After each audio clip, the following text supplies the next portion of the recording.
Hello, everybody, and I would like to thank my wonderful subscribers. Hello, everybody, and welcome to another episode of Mr. Nightmare Reactions. And today, we are going to be watching 4 Unsettling True Night Shift Horror Stories. Okay, so I do not have a job. That means that I have never had a night shift. So, yeah, I do not have any stories about this one. Sometimes I wish something horrible would happen to me, just so I had something to say. But nope, nothing. But, yeah. I think nothing I can remember. That's the important part. Maybe one night I was really scared, but that doesn't really matter if I don't remember it, does it? But, yeah.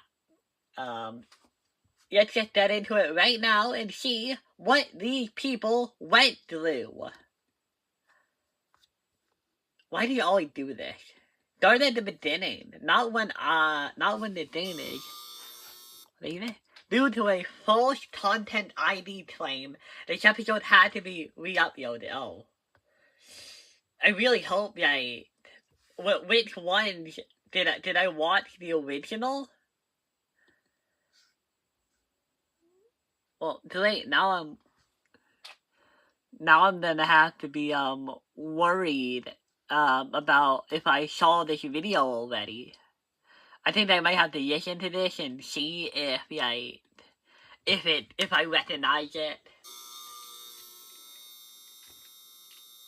Oh, I feel like I might recognize it. I'll know when I hear it. I was 21 when this happened.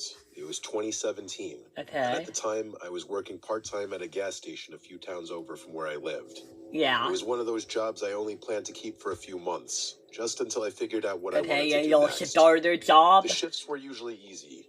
A lot of ringing up snacks and cigarettes and stuff like that. Okay. More so than the occasional person paying for gas and cash. During the day, it was annoying but normal. The nights were different. Wish he would tell me when it was re-uploaded. The place felt too bright inside and too dark outside. Every customer felt a little stranger. That night, I was working the closing shift by myself, and I still think about it all the time. What? The store closed at midnight. Around 9 or 10 at night, the phone started ringing. Oh, who could that be? I answered without thinking anything of it. Who told you to convenience store? I heard this weird voice. It was low and drawn out, like someone trying to sound like a killer in a horror movie. It reminded me right away of Ghostface from Scream. Oh. It sounded really forced, like someone trying to do an impression, but yet it was still unsettling. Well, I think the whole act thing is unsettling. I just stayed quiet for a second, then said something sarcastic like, "Yeah, you got me," and then I hung up. Why would you say that? It was one of my friends messing with me. Really? I texted the group chat and asked which one of them was calling the store. You have a lot of friends. A serial killer. They all found it funny and acted confused at first. One of them asked what I was talking about, then another said he was at home. Yeah. I assumed they were just lying because that would have been the obvious response if they wanted to keep the prank going. Then why did you ask? 10 minutes later, the phone rang again. Okay. It was that same fake horror movie voice. This time they asked why I hung up. I once again sarcastically said, "All right, you got me." The voice let out this soft laugh that sounded weirdly real, not playful like I expected. Then it said I shouldn't be rude to people who know where I am. Oh. I hung up again, but this time I felt a little off. He did tell you. He doesn't know where you still are. A joke, but there was something about how calm the person sounded that got me. I kept trying to shake it off. Customers were still coming in at that point. I would be worried. Enough to keep me distracted. People getting gas, buying beer, and getting lottery tickets. But every time it slowed down, I found myself looking at the phone. No. It rang a third time around 10:40. Just don't answer. I answered. Why? I immediately regretted it. The voice asked if the store always got this quiet that late. Shit. That got under my skin more than I want to admit. Because he knows. I said nothing and hung up. About the room. After that, I texted my friends again, this time more seriously. I said it was getting old and asked who was doing it. None of them. They all denied it. Yeah. I started messaging them one by one. It was the same thing. One was with his girlfriends, one sent me a picture from his basement, one was apparently at a friend's house almost half an hour away. Yeah. At that point, I started getting annoyed instead of scared. I thought maybe they had someone else doing it, but the truth was, even though the caller never said my name, he was saying things that matched what was happening in the store. Yeah, so like he's how there. quiet it was. Around 11, the calls started coming closer together. I stopped answering after the 5th one. Good. The phone would ring and I would stare at it and let it stop on its own. Good. Then a minute or two later, it would ring again. That went on for maybe 15 minutes. I started checking the cameras more. Okay. There were a few around the outside of the building. Well, that's good. Inside. Evidence for the police. The store sat by itself off a road that got pretty dead at night. There was a small patch of woods behind one side of the building and an alley-like area where the dumpster was. The outside cameras weren't great. They had blind spots, and the picture at night was grainy. Almost every camera seems to. Half expecting to catch one of my idiot friends crouched outside laughing. Really? I didn't see anyone, though. Then I you must have a lot of friends who you can blame on this. At first, I told on. myself was nothing. Yeah, you must have a lot of friends. Right. To have a group chat, right? I assume you have more than one other person, right? No, you have to have at least 2 friends. But the way you're talking about it makes it sound like there are at least 5. 5, maybe 4 friends. Who it might be, right? That is crazy. A tap somewhere. Then what sounded like a light scrape near the sidewall. Ooh. Then a noise by the back that sounded like someone stepping on loose gravel. Nope. It got to a point where I couldn't dismiss it any longer. What are you gonna do? I texted the group chat again and told them to seriously stop. Oh my god. I even sent a picture of the empty store and wrote that this wasn't funny anymore. Okay, well, not them. One of my friends actually called me from his normal number, and I told him what was happening. Yeah. He sounded genuinely confused and said he wasn't joking, nor was he involved in any joke. Good. He told me to lock the door early if I had to. Okay. I didn't want to do that unless I really felt I needed to. You really need to. You're this worried. At around 11:40, one last customer came in. Oh no. I remember the exact sound of the door opening because it made me jump. Are you gonna hear their voice? I looked up and saw just a regular-looking guy at first. Yeah. Maybe late 20s or 30s. Nothing outwardly crazy about him. All of them are just guys. He wasn't dirty or dressed weird. He just had this blank expression. He didn't say hello. He just walked in and started moving through the aisles. I don't think he wanted you to hear his voice. While pretending not to. He took way too long for someone who ended up buying one bag of chips. He kept drifting to different aisles and then stopping. More than once, I saw the top half of his face appear above the shelves while he looked toward the counter. No. Not in a casual way, either. It felt like he was checking on me. Yeah. I kept thinking maybe he was high or maybe he was tired. Maybe he was deciding what he wanted. But my stomach had a heavy feeling by then, like my body already knew something was wrong before my brain wanted to admit it. He was in there for at least 8 or 9 minutes. Then he finally came up to the counter with a bag of chips. Are you gonna hear his voice? He still didn't say a word, so I didn't either. I just took the chips and scanned them. Oh, it definitely I looked down at the register. Everything felt normal for 1 second. Then I looked up and caught him staring directly into my eyes. Oh He god. held it for maybe 2 seconds. It doesn't sound long, but it was. There was no expression on his face when he did it. Then he looked down and paid. The blank face people are always the creepiest. I remember thinking maybe I was overreacting. Maybe he was just a weird guy. But right as he got to the door and pushed it halfway open, he stopped and turned his head back toward me without fully turning his body. His chin was slightly lowered, so his eyes had to look up at me. Then he smiled. I still don't know how to explain that smile without sounding dramatic. Creepy as hell. It looks like he knew exactly how creepy he looks, and he was doing it on purpose. I can imagine that. Body stand up.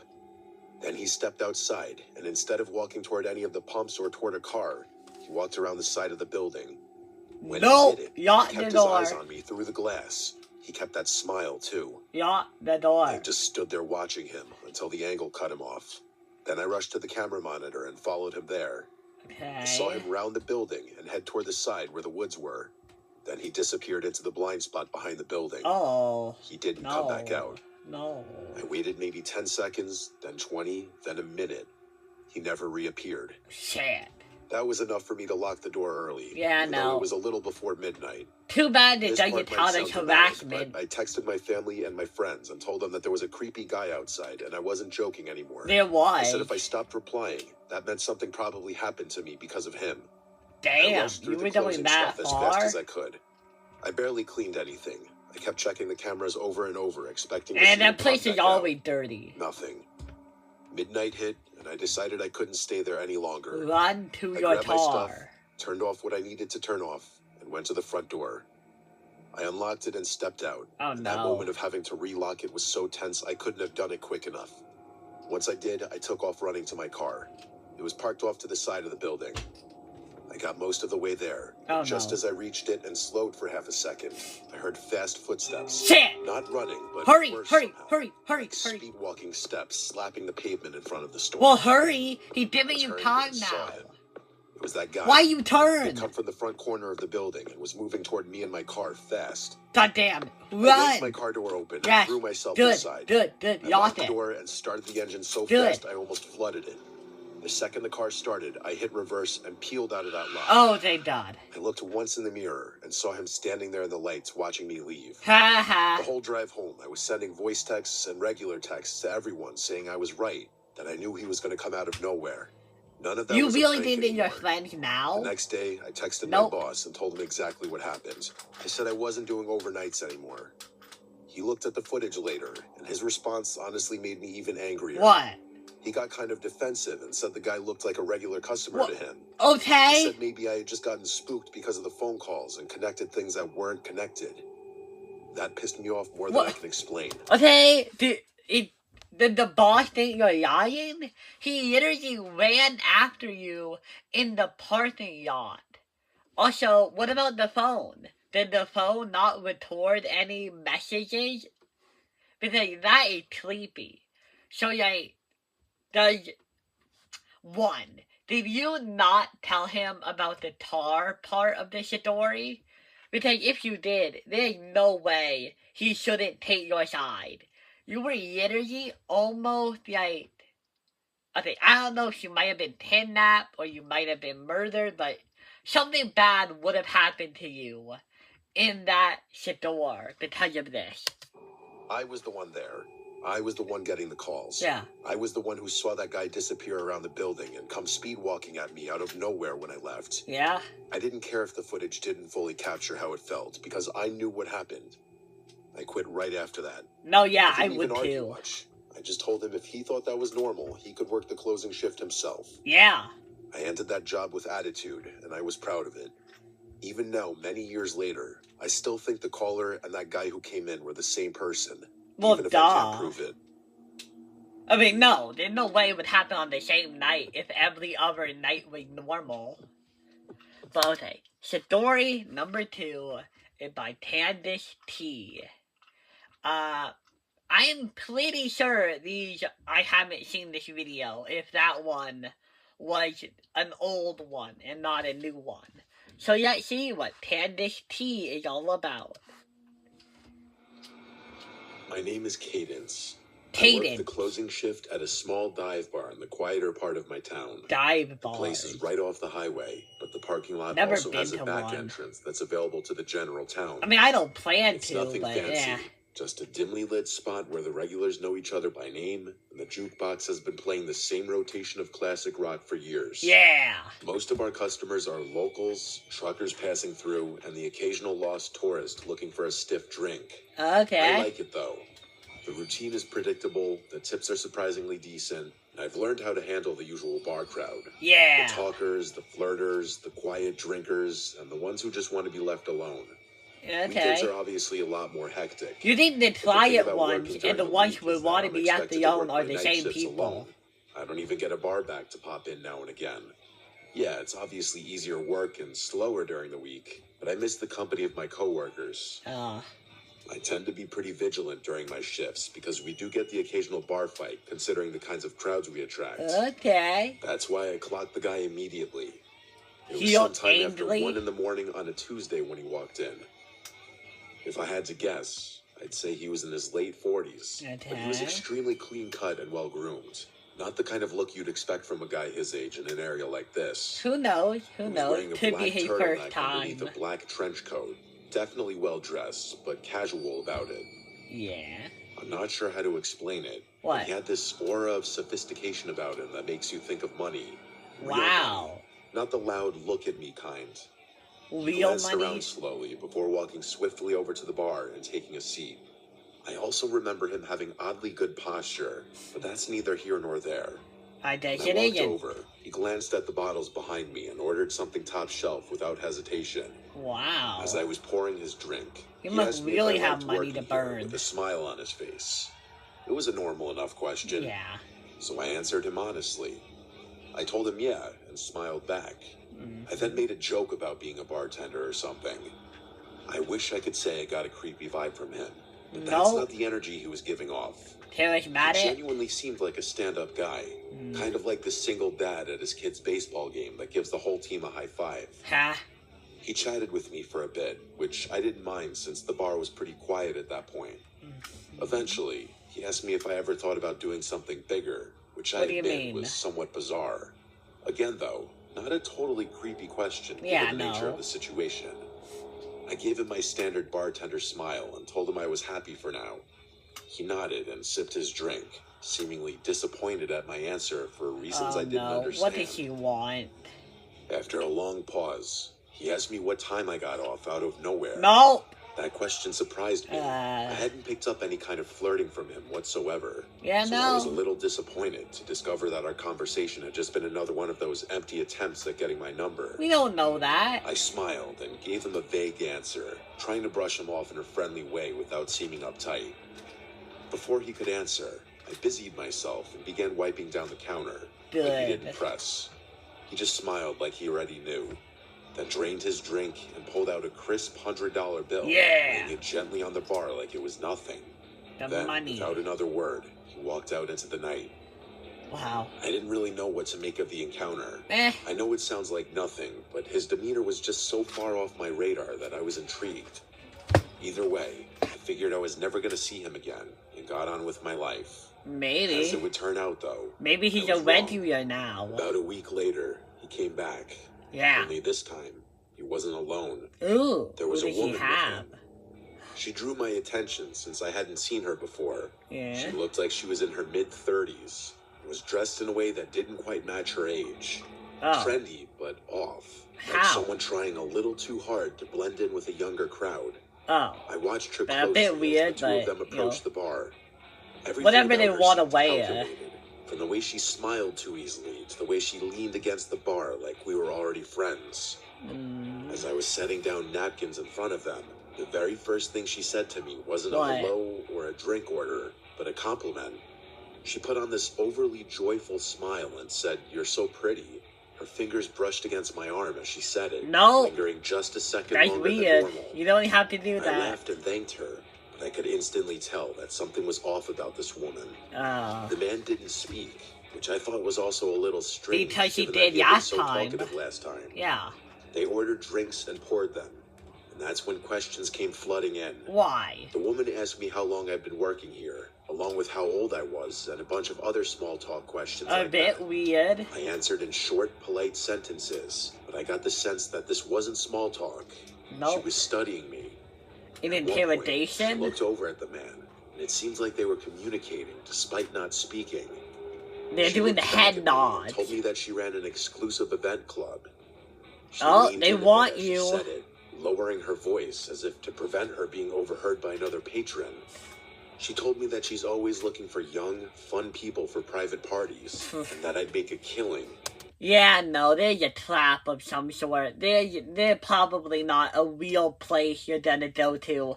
They just a way to lure you out of the bar. 10 grand for a weekend. Oh my god. I let out a small, forced laugh and told her it sounded too good to be true. Yeah, probably it is. She insisted that it was real and told me that a bunch of girls like me worked for them. Prove it. Her smile never faltered at any moment, Told them. which was starting to creep me out. She steered the conversation back to the job, circling around the same words. What? Fun, safe, exclusive. Yeah, then those are key words. She said, "You should step outside for a second. There's someone who can explain it better." No, they come in here. They come here. I wasn't playing around at that point. I didn't even bother pretending like I wasn't creeped out. "I'm good," I said in a firm voice. Yeah. No smile on my face this time. Just then, a group of customers walked in, laughing and talking loudly. The woman's expression changed in an instant. her friendly mask slipping just slightly before she turned to the man beside her. Without another word, they left. I'd be lying if I said I wasn't unsettled after that. Yeah, no. Those random people had just propositioned me for God knows what. Yeah. I told my coworkers and my boss about the situation, and we all agreed to keep an eye out should those people return. Good, good. My boss assured me that he was always a 15-minute drive away should I need him. Okay. The bar security cameras were typically enough to deter any misbehavior. There wasn't really much I could do beyond that. It's not like those people had done anything illegal. No. I tried to push it out of my head. Those are the worst kind of situations. Later, after closing, I saw the car. Oh no. It was parked across the street. No. Engine off, just sitting there. I tried to tell myself it was nothing, but the feeling of being watched you crawled should over run my to skin your like car. static. As I walked to my car, okay. I kept my head down. Run the keys to your clutched car. tight in my hand. When I pulled out of the lot, I checked my mirrors. The car followed. Ugh. It stayed back just enough to avoid suspicion, but clearly not enough. You found them. Okay, what you have to do now is don't go home. Maybe go to the manager's home. You know, the one that was a 15-minute drive away. I would either go to that one, or I would just keep looping around until I go to the police department. That's what I would do. The turn I made, it was still there. I took a random turn onto a side street, and it followed. Another, still there. I started freaking out internally. I knew it was them. I forced myself to stay calm, to think. Yeah? Then, without hesitating, what? I navigated and pulled into the parking lot of a police station. Okay, gripping good. the wheel so tightly my knuckles practically turned white. Good. The second I pulled in, the car sped off. Yeah. Nothing happened after that for a while, but I knew it wasn't over. It turned out I was right. Oh no, what happened next? It was a slow weekday shift, barely anyone coming in. By midnight, I was wiping down the counter, half thinking about closing early, when the door creaked open. It's them. It was the woman. Oh. I immediately sent my Not boss the a man? text as inconspicuously as I possibly could. Okay. I looked back up, and the woman was staring at me with that same artificial... I wonder if the woman is maybe the main bad guy. I mean, I'm not trying to like make this a TV show, but like, I thought that like the woman might have just been like a puppet or a saleswoman. But what if she's like the main person who's in charge or whatever? I thought it was the man. Maybe it's her, and the man was just kind of like a seducer. Smile. She walked slowly to the bar and sat down with her hands folded neatly. I was debating just telling her to leave when she said, "You can't do that. Thought I'd come check on you." Why? My stomach started twisting, but I did my best to hide it. I told her we were about to close and that she had to leave. But she made this pouty face and asked for just one old-fashioned. I thought about denying her, but I figured pouring the drink would stall her long enough for my boss to arrive. Yeah. So I turned around and got started, trying to keep my cool. And I would not turn my back on her. The soft, unmistakable click of the front door shutting. Shit. I whipped around. The woman was gone. Shit. I felt this awful pit in my stomach as I stepped toward the entrance. No. Through the glass, I saw it. A black van idling just outside. God damn it. Without thinking, I locked the door as quickly as I could. Good. But then, metal rattling from the back door. Oh no. Someone was trying to get in. Lock it. I didn't think. I grabbed the heaviest thing I could, a metal shaker, and clutched it like a weapon as I dialed 911 with my other hand. There was no way the police would get there in time. So I thought about making a run for it out the front door, but I didn't for whatever reason. I was bracing myself for a fight when I... Well, okay, here's my thing. Yeah, you said you were sure the police wouldn't get there in time, but like, didn't you also talk about how like you were trying to seduce the woman so your boss could get there? Because the way I'm thinking about it is like, first, the people outside have to break in, and then they have to find where you are, and then they're gonna have to like kill you or kidnap you and or do something with you, and that's gonna take away a lot of time if you struggle. So I feel like at bare minimum, like you could like made it take yonder. Saw headlights pulling into the lot. Your It was boss. my boss. Yeah! The sounds on the back door suddenly stopped, and a few seconds later, the van pulled out of the lot with a screech. I embraced my boss and told him what had happened. What a he nice said he had gotten boss. the license plate of the van as it was leaving. Yeah! When the cops arrived, my boss reviewed the security footage with them. It was worse than I had imagined. Nothing? Just before the woman left, the cameras had captured two masked figures crouching near the front door, waiting. There was another person in the back who was banging on the door with his fist, clearly trying to flush me out to the front. It was downright horrifying. Well, not good, but... To make matters worse, the plate number my boss had caught turned out to be unregistered. It's been quite a while since this incident, but no progress has been made. The only good news to come out of the whole thing is that my boss doesn't make me work alone anymore. Oh, thank God.